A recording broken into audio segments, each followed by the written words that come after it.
Welcome, everybody, to another episode of Need Some Introduction.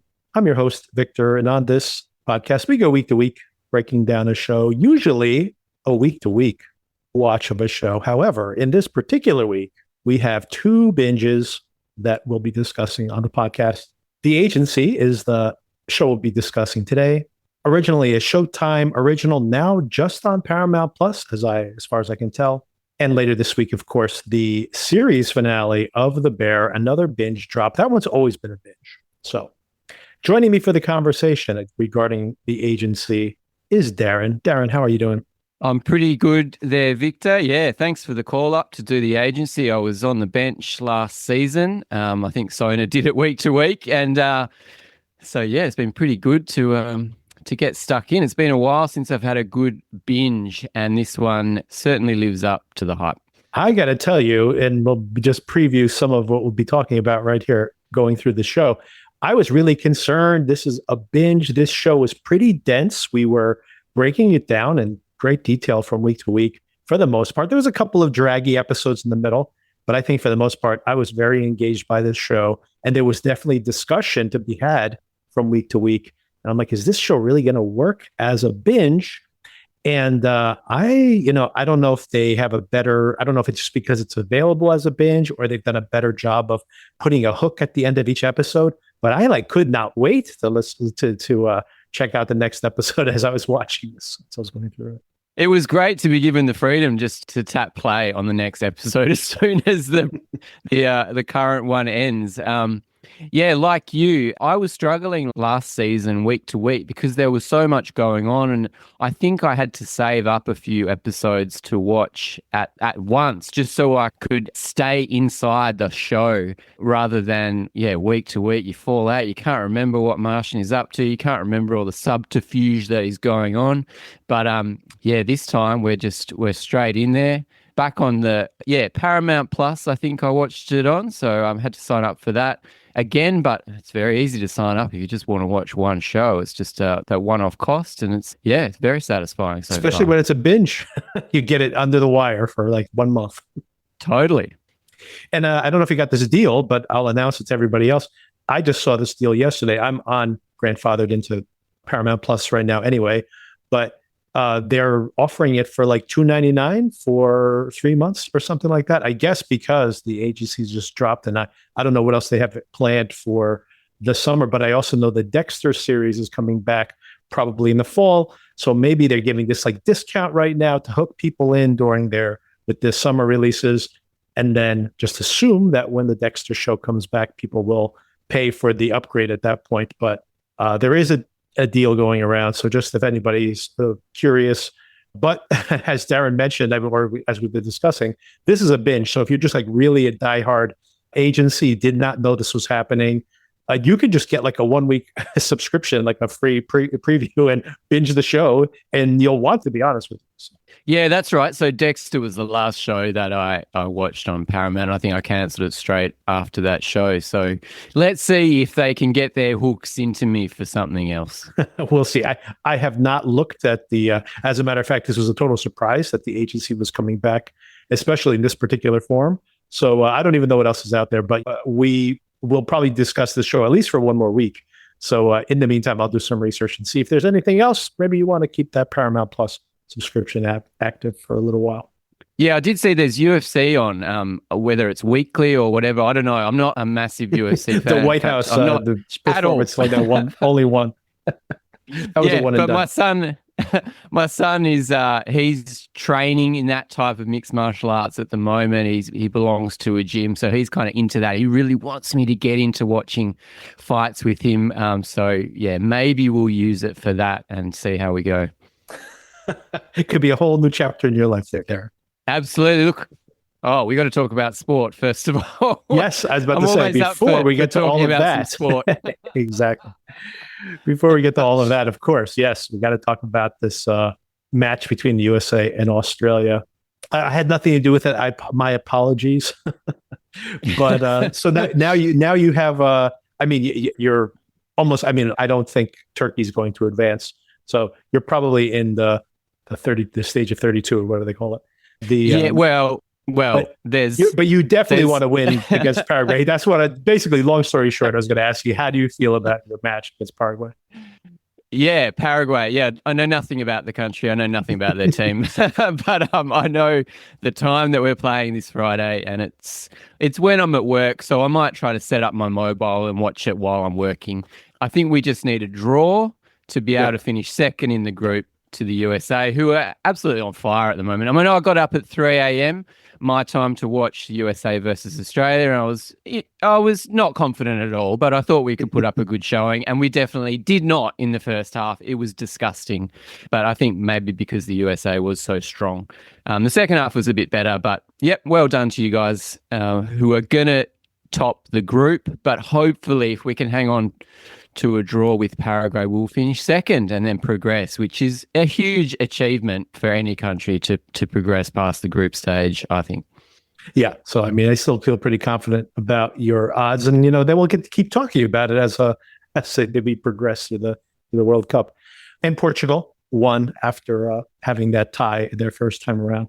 So also nice to see them in first place in there. I don't know if they've automatically advanced or not, but they are definitely in first place right now. So we'll see if my teams of choice, not that I'm a big soccer fan, but I will become, this is what happens. I will arbitrarily get into something very late in the stage and then become obsessed with it by the end of which never happens with soccer, by the way, because, I mean, unless the Portuguese team is especially strong, and this year's Portuguese team is very strong, but unless they are, I usually don't, because the U.S. does not perform very well. So kind of lose interest very quickly in the World Cup. But we will see. This year seems to be different. Yeah, it does. I mean, especially with you guys hosting the tournament, it feels like you've put a lot into it. I think it's funny, these hydration breaks that they're taking. Yes. So soccer is a game of two halves, but they've added hydration breaks halfway in each half. So it's effectively changing it from a game of halves to a game of quarters. Right. But I saw that they're doing it purely, they're saying it's for hydration, purely for commercials, and it's adding $300 million to the telecast just for these little breaks, which is insane. I have to tell you that this is just me being like a capitalist, maybe just showing my American roots, but I always felt that way when I would watch soccer.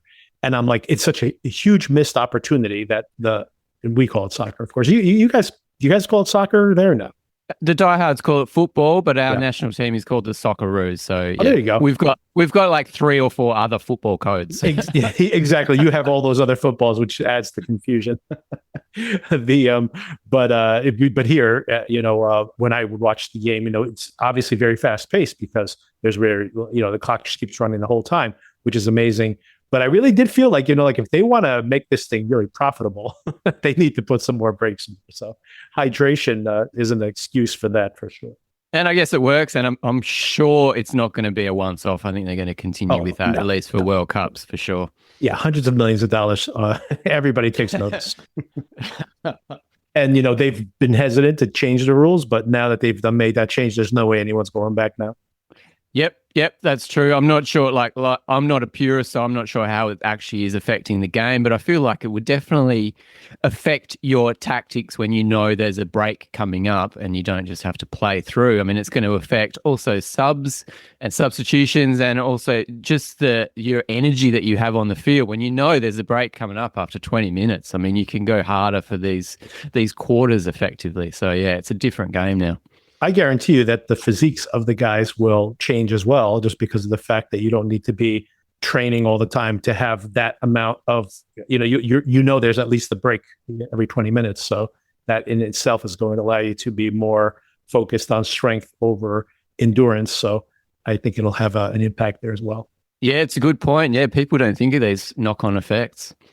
Yep. Curious to see how it goes, but as long as America wins,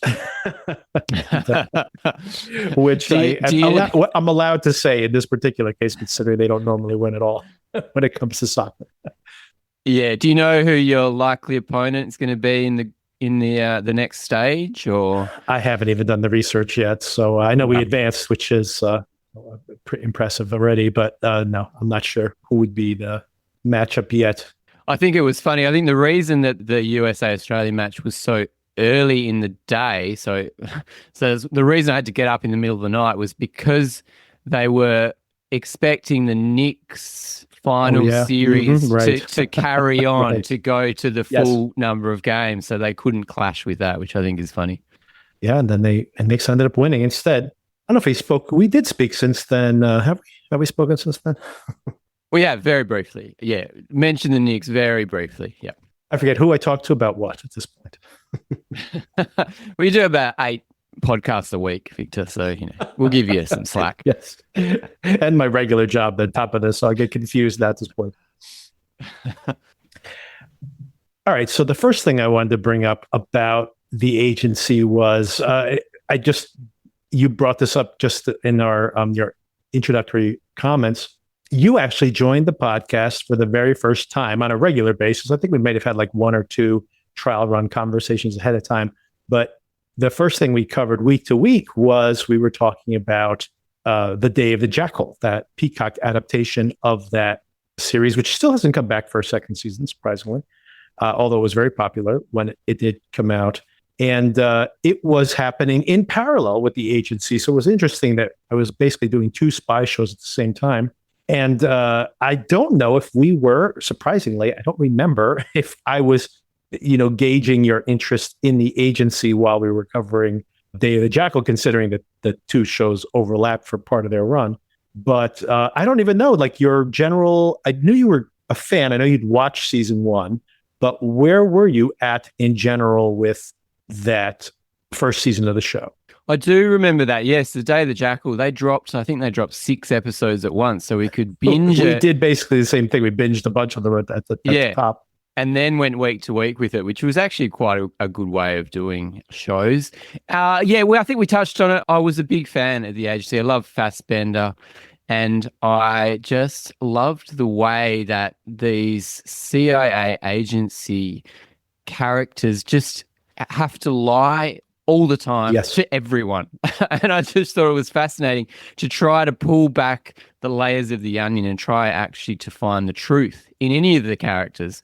So, I think we talked a little bit of it, but I did follow your conversation with Sonia. I think the main thing that I got out of it was that the central relationship between Fassbender's Martian character and the lady character, Sammy. What's her name again? Samia. We didn't really see much love there. Yes. Even though that was supposed to be love is blindness. Oh, blow out the candle. Love is blindness, of course. Even though we're supposed to feel this intense relationship between these characters, I didn't see it at all. And I'm still struggling with it. And it seems like they've gone a different tact for this series. Yeah, we'll break that down in just a moment because they are separated, of course, in this particular season. And actually, as a framework for the conversation, just for people out there who have not binged as much as we did, Darren's actually seen 7 episodes. I've seen 6. So we'll be covering the 6th. And we'll spoil the entire thing through 6, and then we'll regroup next week and cover the show through the finale. I watched through 6, or the very beginning of episode 6, because I, without spoiling quite yet, I really wanted to know what was going to happen to a particular character. And then basically once I knew that payoff, I paused my watching of the show. And I just right before this conversation, finished that 6th episode. So we'll be discussing those. Darren might tease a little bit of episode 7. I might ask him a couple of questions as to how things progress from there. But then we'll be covered officially in maybe in about a week or so. We'll regroup and discuss the remainder of the episodes. But also, as we're talking through the episodes, maybe what we'll do is we won't fully spoil where everything lands in episode 6 or 7 in your case, in case people are have just seen episode 1 and 2. So anything that's a big payoff at the very end, we'll save it towards the end of the conversation, just in case people have only seen the first 2 or 3 episodes. We don't want to spoil everything fully. And then we'll just shout out when we get to where everything, because I don't think we can break this down episode by episode. So I'm probably just going to talk about the arcs of each individual character. And then we can kind of say, okay, here's the official cutoff, or I should say the official announcement for the spoilers for the full batch of 6. And then we'll kind of some of these big payoffs that are set up early on in the season we can get around to. So, but in general, everybody, you probably want to sample at least the first 3 or 4 episodes before you get into this conversation. That makes a lot of sense. Yeah, I think in episode 6, one of the characters, his arc is, something happens that you really want to know. And Right. I think that's what you're teasing there. Yes, So, exactly. So like, well, I think some of the things that could be spoiled, let's say, some of the things that could be spoiled, we won't spoil them immediately, but we definitely will spoil them over the course of the conversation. So people, be wary, everybody, be wary. But anytime we're going to be like overtly, we're going to tell you how certain things set up early on are going to play out in this section of the episodes, we'll shout it out. Oh, a couple of things you brought up that I want to circle back on. One of them is, it's really funny hearing or reading some of the reviews for this season. In general, I found it interesting that the season 1 of this show got pretty mixed reviews. This show is based on a French series, Le Bureau, which is very, very well regarded as like one of the best shows ever on TV. I think it lasted for 5 or 6 seasons. It's available on Paramount Plus, by the way, if anybody wants to see the French adaptation. I have not watched it because I didn't want to spoil here, because I know season 1 is very similar between the two. I think season 2 is a little more different. And if the show continues, it remains to be seen how popular this show is. It's probably very expensive considering everybody in it is like A-list. That whether Paramount continues to make this show, maybe I will transition over to the French show once they officially cancel this, if they officially cancel it. But since I'm watching this version, I will probably continue to watch it as long as it sticks around. And like I said, maybe the comparison between season 1 to the French version was why some of the critical reaction was surprisingly a little not as impressed as I was, because I love the show. Like I again, not having seen previous adaptations of this, this is what I like about spy shows. It's not necessarily just the action. It's just the very psychology of someone who is going to lie all the time, probably most of all to themselves, is what they're basically wired to do. They're good at it. And it's not like anybody in this show is, they present them as some kind of like noble person who wants to save America or save the world. It's like, I'm good at this because I am at some fundamental level a conniving person, and I'm good at coming up with lies on the fly and inventing my own personality from minute to minute, which of course by definition means that the agency they work for does not trust them and should not trust them. And that tension is really just utterly fascinating to me. And so I never find the show to be boring, because even when people make a decision, I'm just constantly thinking, like, how is this going to play out? Can this person be trusted? Is this person, even if this person is trying to do the right thing right now, will they inevitably do the wrong thing because they are probably not the most trustworthy person anyway? And anyway, all that for me in the spy series is exactly what I want to see in these type of shows. And and I thought it was one of the best versions of it I'd seen in years. So I was very impressed with it. However, all that being said, I have a big problem with the fact that we're supposed to believe that Martian is so good at his job and maybe is not a noble person in any regard. So, but he does his job because he wants to keep doing this job because he's good at it. And it's something that he enjoys, or it satisfies him in some fundamental way. And he has broken all of those rules that he has set for himself because he has fallen in love with Samia. And I just don't buy their love affair. I just don't buy it, which is a problem. It is a big problem. Like you, I love the action in this series, that it all takes place in meeting rooms, on phone calls, following mobile phone trackers. Whereas we were talking about Day of the Jackal, which has much broader action-y set pieces out in the field. And traveling to beautiful locales. Yeah. Yeah.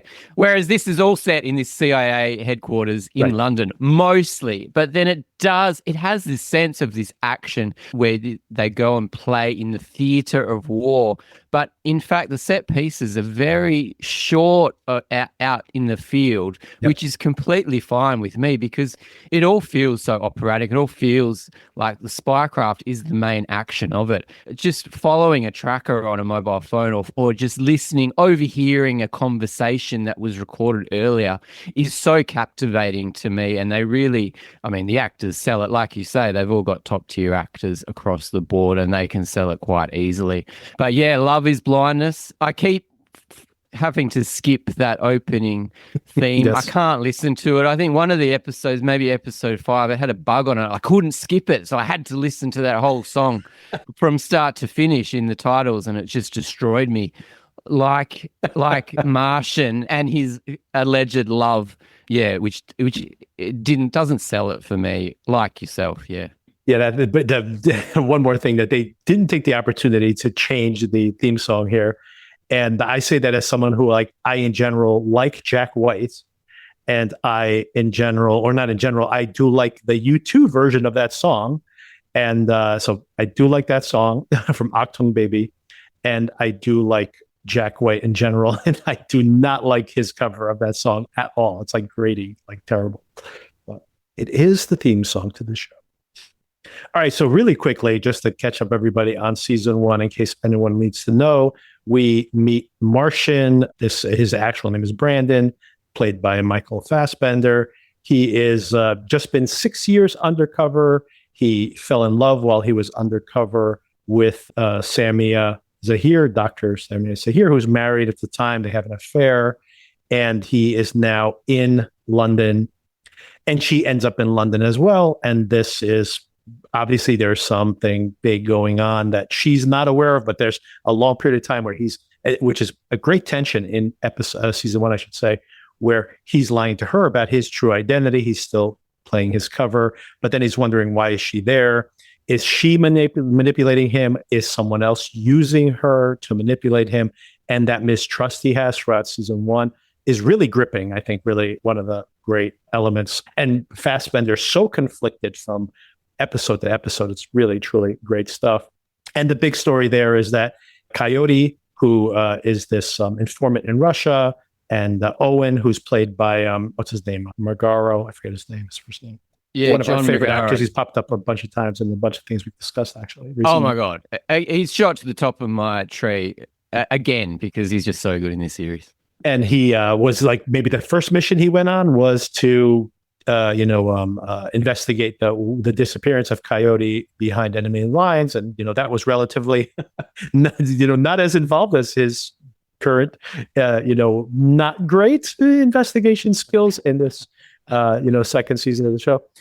But then they do eventually get Coyote out. But it turns out all of this is being manipulated by Hugh Bonneville's character, this MI6 operative. Jim Richardson is the character's name, who basically is, all of this was to manipulate Martian into becoming a double agent, and season 1 ends on him basically accepting that he will now be a double agent for MI6. And Samia has been kidnapped, but is still alive. And we basically pick up immediately there in season 2. Anything else you want to shout out there? No, I'm just wondering how you think this, because we've got this agent Gremlin. Yes, yeah. That's what I was saying. I forgot to bring up. Yes, and in the meantime, in season 1 as well, we have this very new green recruit, Gremlin, play Daniela, who is getting herself. The whole season is just her getting in good with this seismologist in Iran, so they can go do a study in Iran, because they know that this guy's actually working for the Iranian government and working on their nuclear program. And I think the thing you're asking me is, how does this all tie together, right? I just love her story in the first season, the way that she needs to study, become a top earthquake seismologist, earn the scholarship, as part of her job. I mean, it's insane. But I was going to touch on recent events in Iran, how the USA has invaded Iran or at war with them, how that has kind of affected the storyline in this series. A lot of it takes place in Iran. Well, it's interesting that you bring that up because, there are people who are saying that there's all these, not conspiracy theorists overtly, but just people have all these questions about, of course, the Ellison family is very close with Trump. They have purchased Paramount, and then this show has this Iranian story in it. So is this a way, this binge drop, is it a way to like dump the show and get it, erase it from our memories or something? And that is one possible reading of it. But then when I watched the show and they're basically presenting the Iranians as trying to develop nuclear weapons, which of course they are, that, it's like, well, that could be a reason to continue the war in Iran. So maybe they're putting this out there as propaganda, right? So it is a question I actually think of while you're watching the show, which isn't necessarily something you need to engage with while you're watching the show, but you can't help not think about it when we literally are at war with Iran, supposedly for the reason that they are trying to develop nuclear bombs, which once again, I'm not in favor of this war, by the way, but they are trying to develop nuclear weapons, just to be clear about that. And they have been for 50 years. For many years, exactly, for many years. But I do love all the scenes that are set in Tehran. I think it just looks so exotic and beautiful, and I love Gremlin crawling around from the streets in Tehran to also the luxurious parties. She goes to a party early on in the series, takes off the hijab, changes into like sexy dresses along with all the other women there, and they're kind of like a separate life away from this regime that you always think of. So I think it's super cool.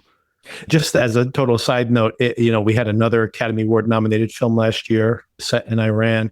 And there's, it always fascinates me to see, first of all, the show's not shot in Iran, by the way, but it's shot somewhere in the Middle East. But, it very much convincingly represents Iran. But it really amazes me when you see films that are made in Iran that are critical of the Iranian government. And the courage of that, but also always fascinated to see the way these people actually live, where even in those films, like where the wives will take off their hijabs, or when you hear stories about how women wear makeup and they buy lingerie, but they obviously can't show it in public, but behind closed doors, and that's kind of what's represented here. It's like it's a whole, they just perform in public that they are complying with these regulations, but behind closed doors, they're living other lives. And I always find that totally fascinating. And by the way, just fascinating when you think about it as subtext for being a spy, because in a way, it's like pretty easy. It's very dangerous when you can't trust anybody to be a spy, but you're always under that circumstance as a spy anyway. But I do love this, the subtext of being a spy set in Iran, where, everybody in front of these kangaroo courts are lying in their presentation. They're all doing what the government wants them to do, but that's all an act as well. So the people who live there are constantly lying, are constantly living these completely different private lives. And, their outside lives are a performance to their bosses, to the military, to the mullahs that are in power. Everything's a performance, even the women performing for their men. And which is hilarious when you think about that as a context of a spy show. It's like, she's just doing what everybody else is doing in that whole country all the time. Yeah, it's great. Yeah, I don't drink alcohol in public, but I don't drink alcohol, but I can have a tea with you. But behind closed doors, it's champagne, caviar, and cocaine. They're doing lines of coke. Exactly. It's pretty crazy. And of course, we all know about this. Like, there's that you think about in Saudi Arabia, where there's that one billionaire's son who has his boat like full of like naked women running around, and the boat's name is Boobs. So they don't even make it. It's all a show. It's all pretense. So let's break down these individual arcs into maybe like broadly what these characters are doing. See if we can kind of touch on most of this before we have to wrap up. But okay, the first one, of course, is maybe my least interested arc of the show. although it is the most central in a way. Maybe I shouldn't say it's the least interesting because it's the one that has maybe the most I have the most issues with, but of course it's so central to everything we're seeing. And it is the whole Martian and Samia relationship. And of course, Martian is now under the thumb of this MI6 agent, and he's compromised. And we all know that week to week, it's like shocking. He's such a bad guy in some ways, which is, I was about to say it's a problem. It's a problem for the character, not a problem for the show, because I think it's what the show is about. But when you see that he is endangering the lives of his coworkers because of him being this double agent, because Samia might be alive or not, he does some of the most horrible betrayals he makes in this show are after he gets the news that Samia is dead. And he keeps doing it just because he hopes that she's not dead. It's actually like shocking at times that he makes some of the decisions he does. But he is, like I mentioned, he is meeting with this MI6 agents. He's working for them. He's infiltrated this handling Gremlin so that he can, the chip he's offering is that Hassan, this Iranian son, can be brought in as an informant possibly for MI6, and they have not had an Iranian informant in a long time, so they really want this thing to happen. But he is lying to everyone because he does not have this in the bag. He's just telling them that he does. And Fassbender is amazing in trying to pull this off. And from moment to moment, walking into a room and being so cool, calm, and collected, and actually doing good spycraft, but then walking out of that room and being like completely disorganized and chaotic, and keeping this diary, by the way, of like, I am a terrible person. I am endangering everyone's lives. I guess you are. At least you acknowledge it, which is interesting. I actually don't mind the diary here because this season of the show moves so much more quickly than last season that I wouldn't normally want someone to tell me what's going on in their heads. But I kind of need his diary entries for him to be so that I understand that he knows what he's doing is like really despicable. Yeah, aside from the problems I have with his love story, I do love his performance, the way that he's almost like a zombie, or like he wears so many masks, and you can see the masks, the different masks that he wears depending on who he's interacting with. Now, he's a double agent, effectively. I mean, that's like, it's a death penalty in the US, I think, or you would get chucked in a deep, dark hole forever if they find out. Now, the British are almost seen as a bit of the enemy in this show. And the fact that he's working with them, I mean, it's just absolutely, he's a traitor, effectively, to his country. Absolutely. But we're just so interested in how he operates. Just the most amazing thing I think about this show is the way that they're in the job as a CIA agent, but they don't trust their co-workers, and they're constantly encouraged to work their co-workers in this Spycraft fashion. It's just amazing. You cannot trust anyone. There's all these closed doors that are on a need-to-know basis, but then you can use anyone when you want to use them for the greater good of your mission, even if your mission is not the actual mission that you're supposed to be doing. I think it's so fascinating the way, and this second series really does portray the kind of webs that they need to weave in order to progress their careers and also get their objectives on the table. I think it's really fascinating, and Fassbender does a great job of pushing this story forward, even if you cannot agree with his motivations in many parts.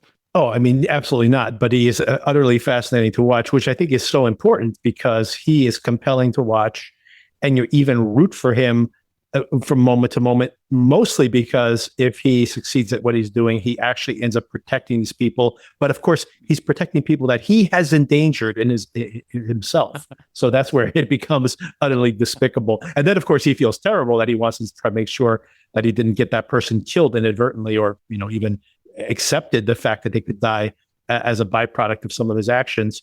And that is terrible. So he has that guilt on himself, but it is, it's shocking to watch. And so so that tension is so unique in a way, to be like, you are rooting for the bad guy in a way because you want him to rescue someone, but of course he's put them in peril in the first place. So it's pretty crazy. Like you think about all these times where he almost got Gremlin in trouble, and then he was so upset when she got sent back from Iran early on. I think it was like episode 2 or episode 3, where he gets sent back because he really needed her to work that contact, and then orchestrates it again. But he's endangering her. He's endangering Owen, of course, over the course of this show for sure.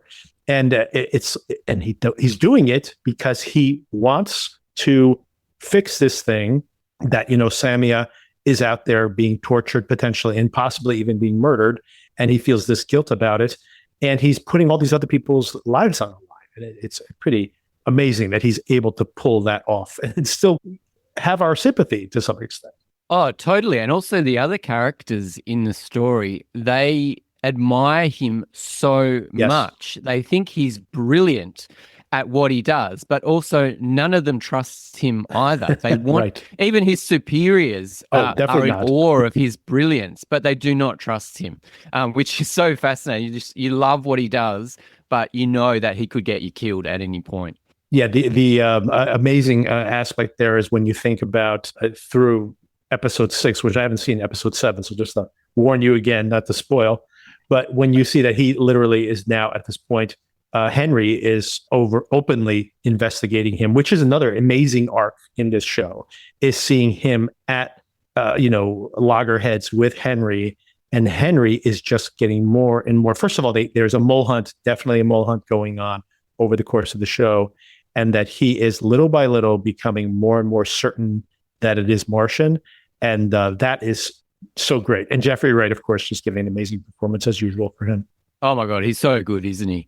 And he's just, you can see he's so in turmoil about Martian, and the way that, he wants to find out what's going on, but he doesn't want this guy to be a double agent, but he just thinks he's onto something. He's chasing him.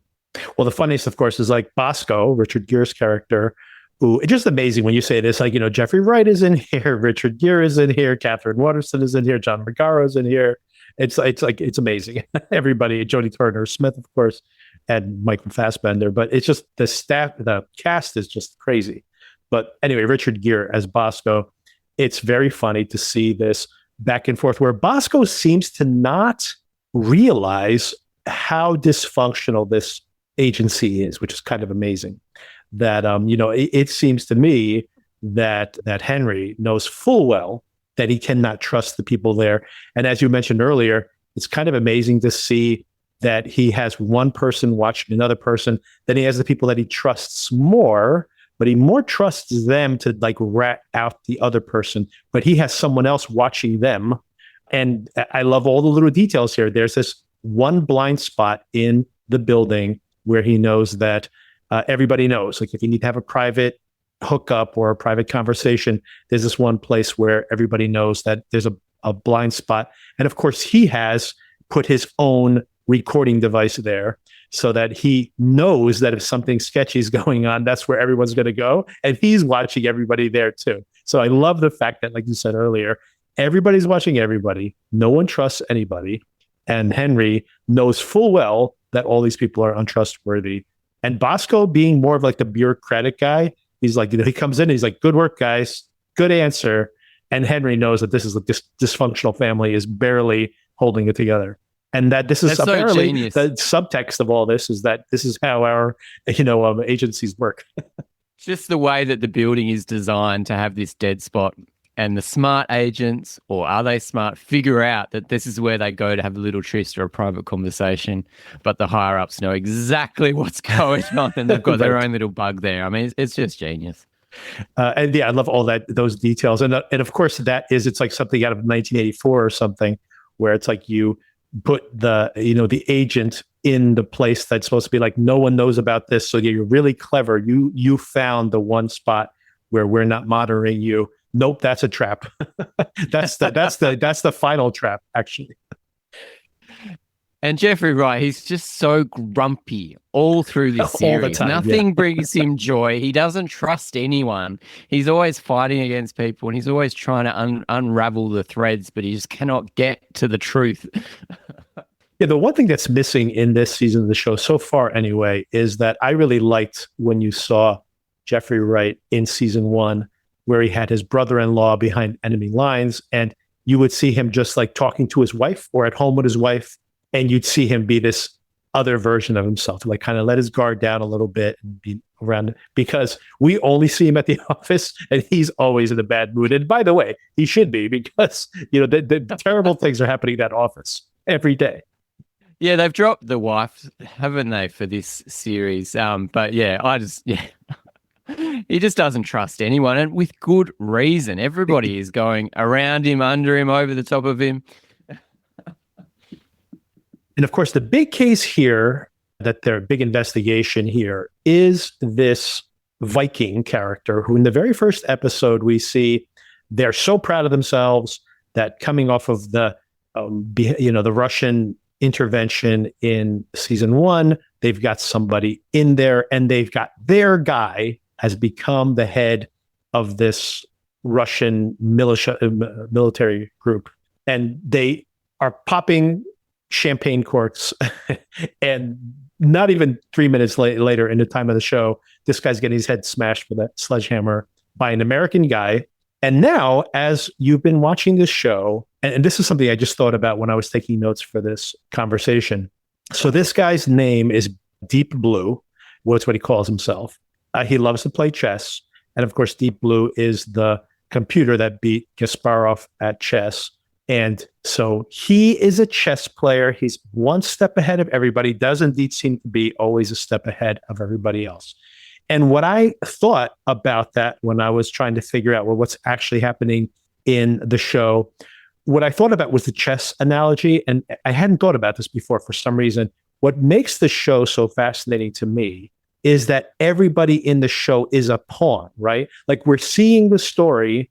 Even Martian is a pawn on the board, right? He was manipulated by powers greater than him. And those people are being manipulated by other people.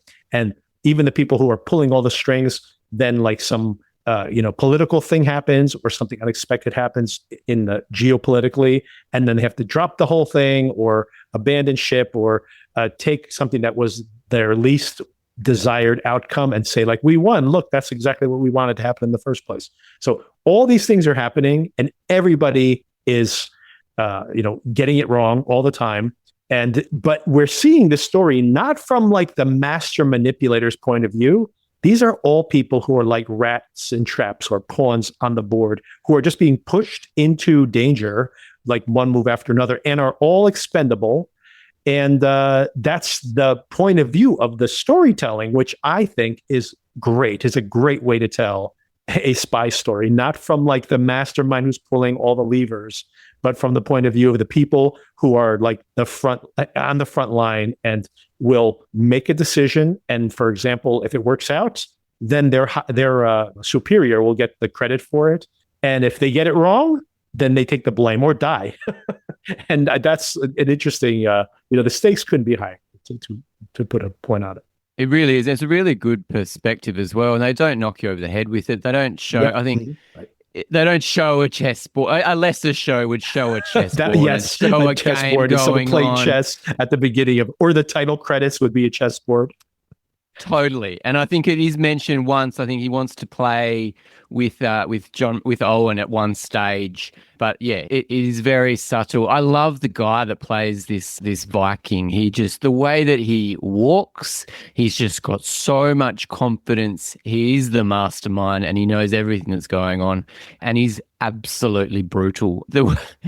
I feel like I saw that guy's head gets smashed apart by the sledgehammer, right. Even though we do not see that moment, but we see everything leading up to it. It's just your mind takes over from that point and you imagine his brain coming through his mouth. I mean, it is a shocking way to die. At least it's a quick way, I guess. But it's true. Although you're terrified until the final moments. Oh my God. And kind of convenient that Martian picks up that he's got like the US Marines tattoo on his arm. So they immediately recognize that he is Unless an American. That's part of the setup. He's always a step ahead. Yes, exactly. He wants you to see that. No, you're right. Okay, so a couple of questions on this whole thing. So first of all, when did you know Owen was like completely out of his depth? how soon were you like, this guy's in trouble? Oh my God. Like, I feel like I would be Owen if I was in one of these situations. I mean, he's such a likable character. He does his job very well. He's extremely good. He just gets into a little bit of bad luck every now and again. And I think it was always sensed that he was going to stuff up again some way. He was going to be a rat in a trap. So, yeah, I think I tried not to think about it because I love that character so much. I didn't want him to get in trouble. I'm just on his side. I want his mission to be successful. But I think I realized when he did that he was in big trouble. I started to worry about him significantly, that this was all a setup, because early on, he's trying to pull off this, like, I went to school in Alabama. And by the way, sometimes people, you went to school somewhere, you pick up a little accent, and then you kind of code switch depending on who you're talking to. But he's doing the accent early on. And then every time he meets her afterwards, I'm like, is this a mistake in the show that he's not doing the accent anymore? And I'm like, no, she's setting him up the whole time. She knew full well it wasn't him. So the show was ahead of me again in that regard. But I was just felt very like, this is not going to go well for him. And then, of course, it turns out exactly that. Okay, here's the cutoff, by the way. We are probably well past halfway through our conversation here at this point. And so now we're going to spoil everything through episode 6, only through episode 6. And Darren, if you accidentally say something for episode 7, it's okay. I can. I'm a big boy. I can handle it. So. I'll try my best. But just to reset your framing, I'm going to just announce here where episode 6 ends. And given where it ends, I immediately wanted to watch episode 7. So I probably will watch it tonight. But we basically see that, speaking of just things that I don't think are happening, is a setup that Martian is actually meeting up with, what's her name now? I forgot another person's name. There's too many characters on the show. Owen's girlfriend, Blair. So he's meeting up with Blair at this church and runs into, again, in London, runs into Samia. And I wanted to bring this up earlier, even because of the fact that you talk about Fassbender being like so robotic, and they call him Martian and being so on point. But Fassbender, he does this thing where he just shows this emotion comes through his face. And again, you see it, like that moment he sees Sammy, he is like just, about to break out in tears at that moment. So again, he feels these things for her. But my question to you, I'm not talking about the chemistry of the characters and maybe whether you're convinced that this works or not, which of course we went into in a lot of detail, Sona and I, in season 1, talking about that show. But let's talk about Martian, the actual character. Do you believe that Martian is truly in love with this woman, or that he needs to have something to fight for, has to convince himself that he isn't like a sociopath? So this is simply his excuse to say, I'm still a person with feelings. He also has a really sweet relationship with his daughter, by the way. But what's your read on that? How do you think Martian perceives himself? That's a really interesting question. I always thought Martian was regretted being taken out of the field. Yes. I think he lives in the field. He wants to be wrapped up in the theater of war, and it's all a play to him. And I like how you brought up when he meets Samia, eyes start watering almost. So it's kind of the emotion is coming through the mask. But I haven't actually thought, it's a really good point, that he's just doing that to be more like a human, to have an imitation of being a human, because that's what he wants. I do like his relationship with his daughter. I think that feels very real. It's like he's trying to connect with his daughter. She's kind of trying to connect with him, but it's a father-daughter relationship. It's like, yeah. And he probably sees a lot of himself in her, by the way, which I think, of course, makes him, have that immediate connection with her. Yeah, and he wants to be more human. So you're saying he wants to be more human. He's trying to act like a human, but he's not. He's a Martian. Right. That's his name. Right, exactly. Yeah, I mean, that's I don't know if it's intentional or not, but one way to read the show is that, he's so head over heels in love with this woman. He's never had this love before. But another way to read things, and part of it is because of just, maybe just the way the show strikes me anyway, because some people don't read the show this way at all. They're obviously deeply in love. It's interesting to read the criticisms and hear like how that romance is so strong. And I'm like, really? What are you talking about? But anyway, maybe because I don't feel it that way, that it's almost like, is this the story he tells himself that I'm still a good person? Look. But another way you could read that too, by the way, is that he is truly deeply in love with her, and he doesn't have, empathy and these other human feelings normally. And because this person gives them those emotional connection to the world, he is over invested in it, is willing to hurt other people to continuously double down on this relationship with her. So I'm not sure what read is it. I don't know if the show wants me to have a read on that, but I'm always curious about like, how does he actually perceive himself? I really don't know. We see what he writes. Again, it's like you see him writing the right thing. Like, I feel terrible about this in his diary, but is that just a narrative he's writing in his own head? And maybe he deep down inside knows what a cold-blooded person he really is. I mean, he must. I mean, the amount of crap that Samia has been put through in all sorts of cells and jails, and I mean, he's a shocker.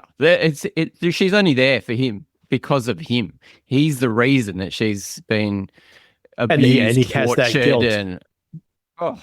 But of course, I mean, like he obviously has that guilt, but he has now done that to multiple other people like that, that are innocently put in. Well, I guess, you know what? I take that back.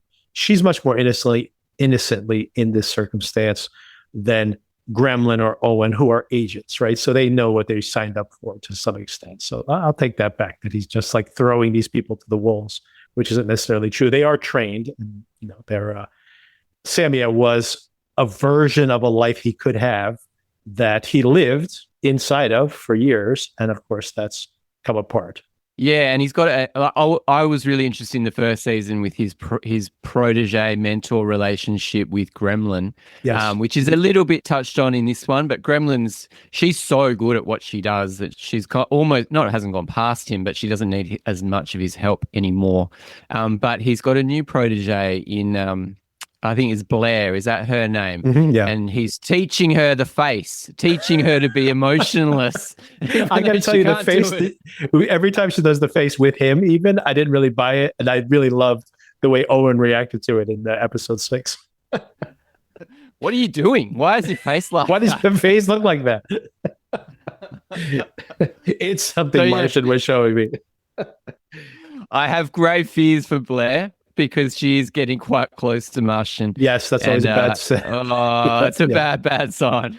Yeah, let's talk about Gremlin, and then we can touch on a couple other things you brought up. So her, again, like you already raised the question, kind of like season 1, how does this all tie together? She is in this parallel story again. She's in Iran now.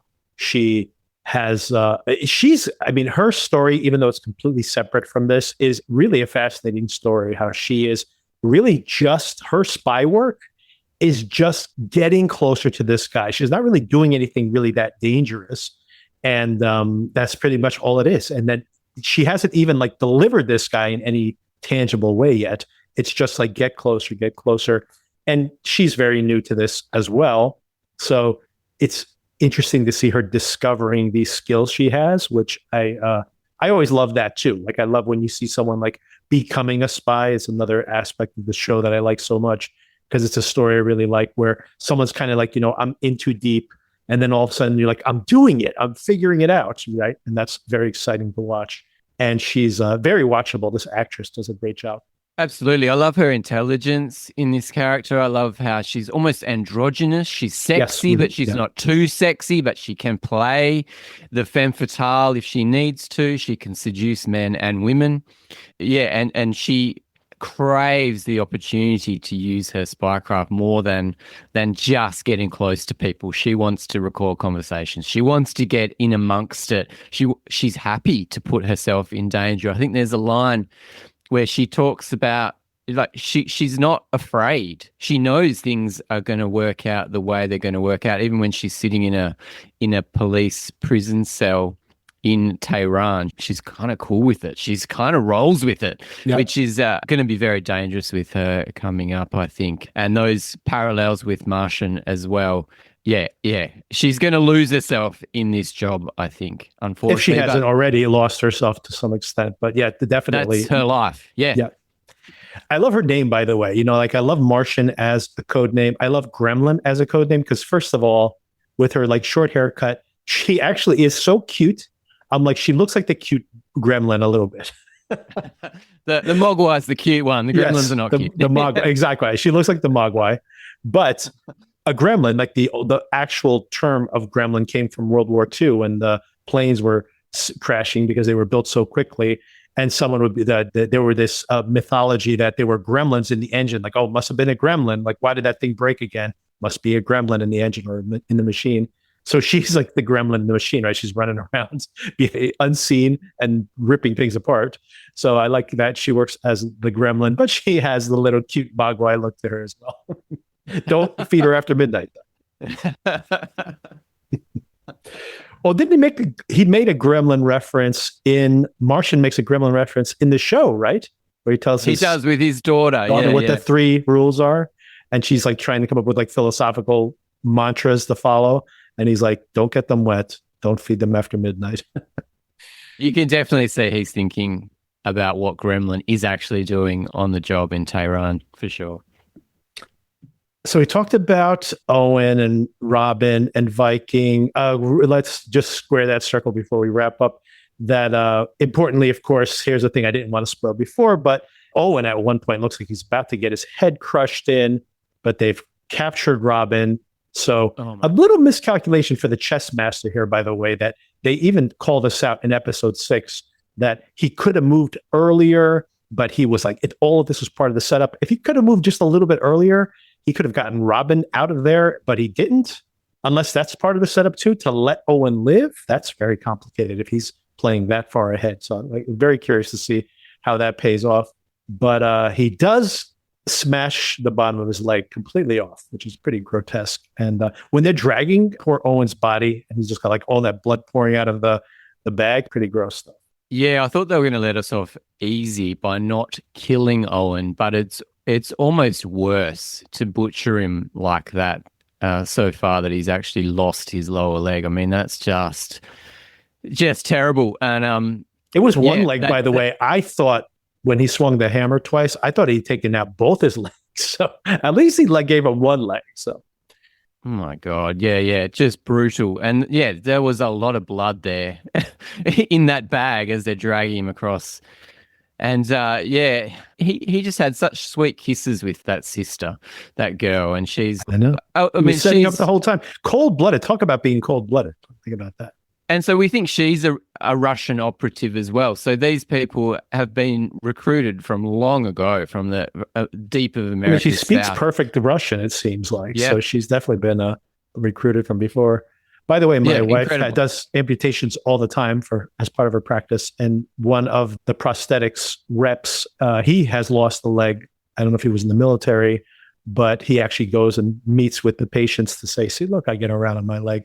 And all that, the reason I mentioned that is because trying to walk with one prosthetic leg versus 2 is quite so when my perspective on it, when I found out he only had one leg missing, I'm like, well, that's not as bad as it could have been.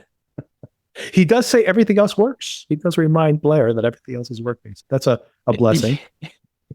I love their relationship. Is it a relationship? I don't even know. Are they girlfriend? Are you jealous? Are you jealous? They're not. Especially when he goes off and has a little tryst in the car with one of the secretaries at work, and she's pissed off about it. But you can do that if you want, if that's what you want to do. She does seem to. I mean, Blair is maybe not made out for this because she does seem a little jealous when it seems like he's going to have to get close to Robin at one point. And someone even calls her out where she's like, why am I not going to field? And what isn't it? Henry who says to her, because you look down morally badly at like having to tell a lie or something. It's like, you don't want someone in the field Who has moral qualms with lying when you have to lie the entire day? No, that excludes you from the job. Even if you learn the face thing, it doesn't work. Especially her. She's not mastered it yet, for sure. No, even if she does speak fluent Russian and Arabic and French and English, yeah. And of course, this is the other thing I didn't want to just put my thumb on the scale to talk about. But one more big thing is, of course, the mole hunt, which I think for me is the most riveting part of the story. Henry knowing he's right and everybody's still on Martian's side. I love that too. So this show is really like taking all my boxes. One is it's the kind of spy show I like. I like the whole, like, I'm getting proficient at something and learning it from experience to experience, what Gremlin's going through. And the other one is I love when you have a storyline, not always a spy show, but oftentimes in spy shows where it's like you have to like work with the enemy and work against them at the same time. They have to work side by side with them. And that tension is always great. And that's exactly where Henry's at. And I love that he is little by little finding out how Martian has been meeting on the side with these MI6 agents. And he's figured out that he disappears from his cell phone, disappears at one particular place. And that's where he goes and meets in the park. So if he goes and makes a little, however he's going to square that circle and like have somebody spy, he'll figure that one out. And of course, has also figured out that all those doctor's appointments that he went to last season and this season are BS. He goes into that room and leaves his phone behind and goes out that window. And now he has a tracking device or a listening device to find out what's actually going on in that room. So, and even more, I know you've seen one more episode, so maybe even more has come of this. But I love where we're at in this particular moment with the mole hunt. Oh, it's beautiful. And I just love when, he gets the facts on Martian and immediately fires him, cancels all his access. He can't get into the building. I love that. I always have a shock about you can't get into the building. You've been fired. You get escorted to the little room. You don't get to see any of your workmates or your boss, and you get told by HR that just to pack up, you're gone. You cannot enter this anymore. And I was feeling really sorry for Martian to actually lose his job. But it turns out that Bosco is like, well, this is all part of the job. And Bosco brings him back into the fold very quickly to Jeffrey Wright's utter disgust. And he will not get over it. He knows the Martian has been playing both sides and been playing everybody, and he will not get over it until he buries Martian, I think. Yeah, or at least knows what's actually going on. Because, the reality is, again, that I agree that, at that moment that's the amazing trick that this show pulls off. You're really like, oh no, Martian's like now out of pocket, and he needs to deliver this agent for the Iranian contact to MI6, because he's on the hook for that promise he made.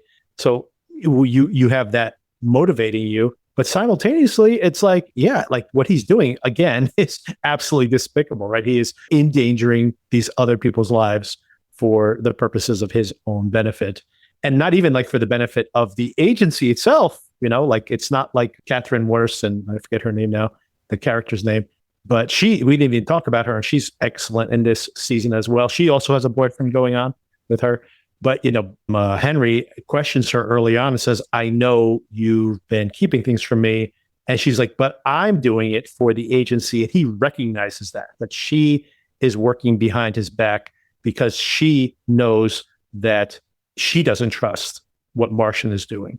So he knows she's doing it for the right reasons, even if she's not following him by the letter of the law. And Martian, on the other hand, is doing this for his own purposes. As a matter of fact, he's overtly a double agent here.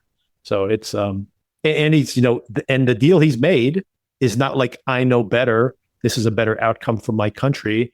He's like, I want Samia to be released, and I'm going to, be a double agent and like release national secrets to get that to happen. So it is insane. As bad as it gets. He will do anything that's required of him, and that changes week to week. And he just rolls with it, digs himself deeper and deeper, and he can get himself out each and every time until maybe he can't. Yeah, you bring up Catherine Waterston. I don't even know this actress. I don't know what she's been in, but she's killing it. She's almost, she had a big role in season one. She's got a decent role in season 2. Again, another office romance that you need to separate personal Yep. from your work commitments, and she's doing it pretty well. She's a little bit too straight. This is why she's not in the field, because she's a little bit too straight. She follows the rules too much, I think, but she's a great handler. And it's I want to see more of her in this series, because I think she's great. I want to see her handling Gremlin more. If Gremlin gets in trouble, how's she going to cope with it? Because she was Martian's handler, wasn't she? Yep. And whereas, was she handling him, or was he always just handling her? Yeah, she's great. Is all I want to say. The thing you've probably seen her in is she was in Alien Covenant. I think you've probably seen that one. Okay. Yep. And she was in those Fantastic Beasts movies, which aren't great. But she was also in Inherent Vice. She's basically the femme fatale in Inherent Vice, if you ever saw that movie. But she should be bigger than she is, considering I think she's pretty amazing, but she hasn't been in that much notable stuff. So hopefully she'll get more work from this as well. Oh, she's great. But as you say, I mean, it's such an A cast, and we haven't really talked about Richard Gere much. I haven't seen him in anything great for years and years and years, and he's doing absolutely top shelf work. He's doing exactly the role that you want to see him play as the head of this CIA agency in London, and he's just, he's seen it all. But his whole job is just dealing with trouble on a day-to-day basis. It's just so funny. But and he also has ambitions for the top job. So we see, who's that actor from The Affair? So he's like the head of the CIA in America, and he gets a little bit of a cameo in one of the first couple of seasons. And I think Richard Gere is gunning for his job. I'm wondering how close he's going to get. Another Brit playing an American for some reason. We can't get American actors to play these roles anymore for some reason, including Fassbender, also trying to do an American accent pretty well. Yeah, he does it all right. Yeah. I think the Irish and American, they can adapt quite quickly. I did love hearing Fassbender do his native accent in what was that movie we saw last year? Kneecap. Oh, Kneecap. Kneecap. Oh yeah, great. What a force, musical force those guys are. So now you can, without spoiling too much, does anything in episode 7 that pays off, like answers some of these dangling questions I brought up over was there anything as I was recapping here that you were like, ooh, you wait till you see this scene in episode 7? Like, is there anything I'm not going to spoil it. No. Okay. A little bit, there's a little bit of the Samia and Martian reunion that is quite interesting. That may delve deeper into his relationship with her, but I feel like episode 7 is kind of chill, and it's setting everything. Everything looks kind of calm, so it's the calm before the storm. Gremlin gets a little bit more to do, which is fantastic, and she actually does a little bit more spycraft rather than just drink champagne in a bath. So it's set up for something big. So I'm really looking forward to seeing. There's only 10 episodes, is that right? So I'm looking forward to seeing the last few. Yeah, there's 10 episodes, and I think you're absolutely correct to say that episode 7 is set up, because what I had heard, because of the binge, when I read some of the reviews for the season to see if we should cover it here on a podcast, because the critics got to see the entire season ahead of time, that everybody was like, the last 3 episodes are like edge of your seat thriller. So I'm like, so when you're saying like, oh, this feels like setup, they probably are setting up the end game with that 7th episode. It certainly feels that way. And just to know there's effectively 3 more hours of television to watch, I got high hopes for it.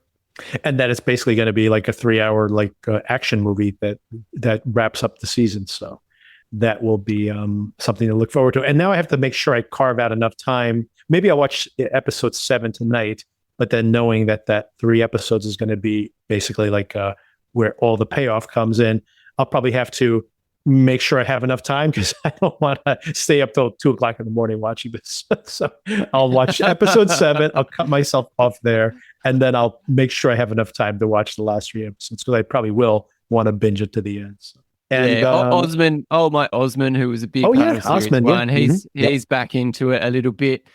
I just feel like someone's going to lose their life here. I feel like Owen's leg they that can't be it. There's got to be something big, and I feel like one of the major characters is going to have to get chopped. Maybe he'll get an infection in the leg and kill him. No, I'm just kidding. Oh God, that would be like it's so anticlimactic way to kill a character. But yeah, very curious to see how it all plays out. And yeah, we'll touch base next week and get to the bottom of it. Anything else you've been watching along the way that you want to shout out? what did I watch? Yeah, I watched Lee Cronin's The Mummy. How was that? Which I thought it was pretty good, to be honest. I've heard pretty good things about it. So yeah, I didn't expect it to be as good as it was. The setup was really good. It does get particularly nasty into family violence and horror, which is pretty full on. But if you've seen Evil Dead Rise, I think it's the same director, and it's very similar. That's family members doing awful things to each other in that very, very similar film. But as a mummy movie, I thought it was pretty cool. Yeah, I've heard pretty positive things about that as a horror film. And the criticism has been that I've heard is that it's like it has nothing to do with the mummy, really, but it is basically another Evil Dead movie. So, but that's not necessarily a bad thing. Although we are getting officially another Evil Dead movie just in a few more weeks. That's right. I think there's 2 coming out, so I'm not sure who. I think there's Burn, and then there's another one. Yeah, I'm not sure who the directors of that are, but yeah, that's going strong. I also took the wife to see Obsession last Friday night, so she loved it. She thought it was great. She laughed a lot, which I thought was fantastic. And yeah, it was really fun to watch it again and to see all those little kind of Easter eggs in there, and the lead performance of the girl and the way that she switches. It was really cool. Indy Navarrete, what a genius actress. She's got big things coming. And another full cinema. We went on a Friday night, full of teenagers, full of all sorts of people. Everyone was quiet during the film. Everyone loved it. Yeah. So it's an absolute phenomenon. Yeah, I mean, here in the U.S., the box office for the film is still very good. Like in its 6th week, it was the first time it dipped below its opening weekend gross here in the U.S. And it's, going to be probably as big as Sinners, maybe even bigger when all is said and done. But it's now starting to have that regular trajectory. But I was very curious about what you said about in Australia, because I was looking at the box office in Australia out of curiosity, and the opening weekend for that movie was like $500,000 or something like that. And last weekend in Australia, it was like 2 and change. So it's like in week 6 or whatever you guys are in, it's bigger now than it's ever been. So it's pretty phenomenal that the show that, it happened here, but kind of peaked in week 4. Kind of amazing to see some of these other territories where it's still growing at week 6, at week 7. It absolutely insane phenomena that you really don't see that kind of word of mouth, especially with a horror film where people usually run out right away. And then maybe the second week gets a little bit of traction and then it drops very quickly. So just unheard of kind of success. Yeah, so epic. And we're going to see a lot more horror, I think, on the back of these. A lot more of that. And I'm in favor of that. I think about the fact that, in the 1950s, there was a lot of very expensive musicals, very expensive Westerns, and then those kind of models failed. And then for a while, Hollywood's like, we're going to go bankrupt. We don't have anybody. And then they handed it over to these kind of young 30-something studio executives, and they made Rosemary's Baby, and they made Easy Rider, and they made these inexpensive genre films that kind of were elevated for what you would expect them to be, like a possession movie or The Exorcist, of course. And then then the blockbuster era came. But there was a window of time there where they were making a lot of inexpensive films, a lot of really interesting films that are still to this day considered like a renaissance in film. And they don't have to just be horror films, although horror is always like a really good thing because you don't need a giant star. You don't need a $100 million special effects budget to make a scary movie. So I think you're going to see, less expensive and more interesting films, take some risks, which I'm 100% on board with. And you think about the Mandalorian film, it's probably not going to break even. The Masters of the Universe film, and both films, by the way, got decent reviews and audiences like them both, but just people are not interested in 80s nostalgia anymore. They want something new. And, you think about Backrooms and you think about the, Obsession, these films that cost almost nothing to make and almost nothing to distribute, and they're going to make hundreds of millions of dollars. So Yeah, I'm still interested in seeing that He-Man film. I think it'll be on streaming very soon. Oh yeah, because I it'll heard be it's one yes. of That's the what I was going to biggest tell you is failures. that like yeah, give it a couple more weeks, it'll be on stream. Don't worry, it'll be available very shortly. A couple more And I heard days, it's maybe. good. I heard it's good, and it's not only the critics thought it was pretty good. Audience reaction was very positive. It's just like it's just the same thing. The joke I made. These 60-year-old studio executives going like, how come these 13-year-old boys don't want to run out and see a movie about the toys I played with 50 years ago? Why aren't they interested? It's like they're not interested, people. Even if it's good, they're not interested. So. There's a poor Australian. Apparently, at the end of the film, like post credits, there's a reveal of She-Ra, and there's going to be a She-Ra movie. Of course, there is. There's a poor Australian actress who I think put up her tweet of her dressed in the whole She-Ra uniform, and she's going to be the next star. And they told her, no, take that down. This may not happen. That's what they'll make us straight to Amazon. Yeah. Amazon can make those toys too. It's all about selling your toys anyway. Speaking of Amazon, I did watch one more thing which you brought up to me was Crime 101, which is an Amazon film. Very Heat vibes. Yes. I don't know who this guy who made this film. I don't know what he's done, but really loved the vibe of this Crime 101. It stars Chris Hemsworth. It's got Ruffalo in it. It's got Halle Berry in it. But it's kind of low stakes as well. It's not so like high stakes that we're used to seeing, but just the vibe of it reminded me of like Live and Die in LA. It's like this LA shot at night, freeways, cars, and I really enjoyed this. I watched it in a few different sessions, but I was a big fan of that film. So yeah, thanks for that recommendation. Yeah, I saw that in theaters, and I really enjoyed the movie. He made a movie called American Animals. He actually made a documentary a couple of years ago, very well respected, called The Imposter, which is a fascinating documentary. If you've never seen it and you like true crime, definitely check that one out, because it'll be right up your alley. You like people doing terrible things to each other, Darren? Well, then watch The Imposter. But they also made a movie that I've heard really good things about and I never watched, which was called American Animals. Maybe I'll give that a shot too. But he's very stylish. Even his documentaries are very stylish. But I was a big fan of Crime 101. I love Heat. It's not as good as Heat, but I love all this kind of like that proficiency of, a cast, the people just like being good at pulling off a heist or anything. I mean, like I just generally love that kind of proficiency porn. And I think I told you this when I saw it. I saw that in the theater, and when I saw it, it was like kind of in my head. It's one of those shows or one of those films that kind of takes you exactly where you think you're going until it doesn't. And I think we were about 3/4 of the way through the film, and I was thrilled in the theater because I was like, wow, everything I thought that was going to happen in this movie has already happened. And there's like 25 minutes left. Like, I don't know what's going to happen now. And it wasn't the best payoff, given all that. It wasn't the best payoff where it lands in the last 25 minutes. But I did enjoy it, and I did like the cast. I like Chris Hemsworth in general. It's amazing to me that he just can't connect as a star for some reason. I don't know if you have a theory on that, but I do like him in general. And I also liked, of course, what's her name? Oh man, her name is escaping me. And Halle Berry was in it, and Monica Barbaro was in it as well. Yes, I'm a big fan of her as well. And I really like the relationship they had as well. So I liked it. Do you have a theory on that? I can't figure it out. Like, other than Thor, of course, Chris Hemsworth made some pretty good movies, by the way. And he just doesn't. He's just not a star outside of the Thor character. You have any theories on that? Interesting.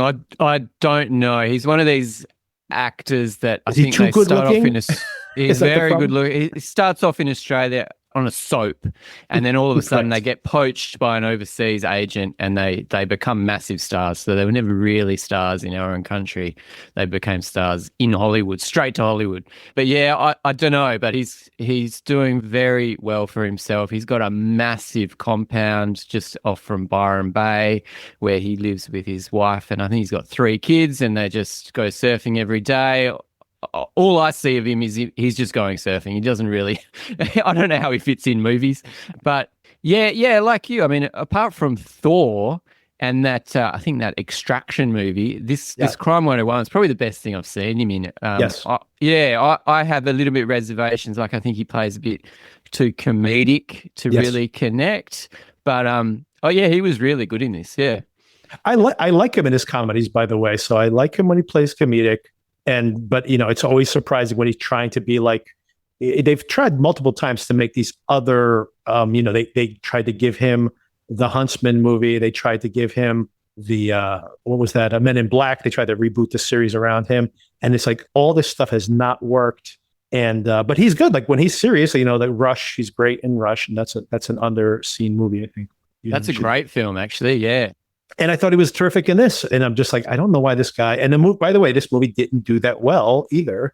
So I was kind of surprised again that I'm like, even I think when he picks the right type of part, I don't know what it is. Like audiences just kind of don't connect with him when he's not playing Thor. They love him as Thor, of course, but not when he's not playing Thor, which is unfortunate. But maybe when these movies are over, the Thor movies are done, he'll have a more interesting career. Maybe when he gets a little older, it like doesn't look as good anymore. Like some of these, these actors who are like Leonardo DiCaprio, now that he's like starting to age finally, is like the most interesting he's been on screen.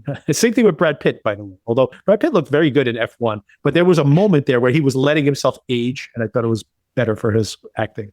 Yeah, that's what we want to see. We want to see them lesser beings. He's too cut. He's too fit. His life is just too golden. We want to see him suffer a little bit. Right, exactly. We got to find out some dirty laundry on this guy to be able to connect with him on screen.